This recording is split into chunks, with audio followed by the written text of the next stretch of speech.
دائما ما يقترن عالم الفخامة بتملك كل الأشياء التي تعنى بجلب المتعة، الراحة والسعادة لحياة كل من يعيش في هذا العالم.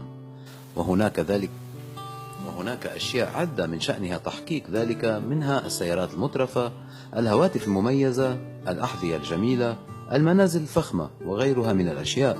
ونبرز في هذا التقرير أغلى 5 أشياء في العالم لا تناسب سوى الأثرياء. وجبة إفطار عجة بيض في مطعم نورما بفندق لو باركيه ميريديان في نيويورك، سعرها $1000.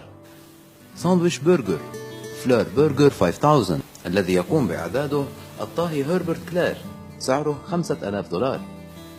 كأس شوكولاتة من إبداع طهاة الحلويات في مطعم سيرنديبيتي 3 في نيويورك، سعره $25000. حقيبة اليد النسائية بيركن التي أبدعت في تقديمها علامة هيرمس الشهيرة، $1.9 مليون. الشبشب المصنوع من الياقوت من إبداع الصانع الأمريكي هاري وينستون، سعره $3 ملايين.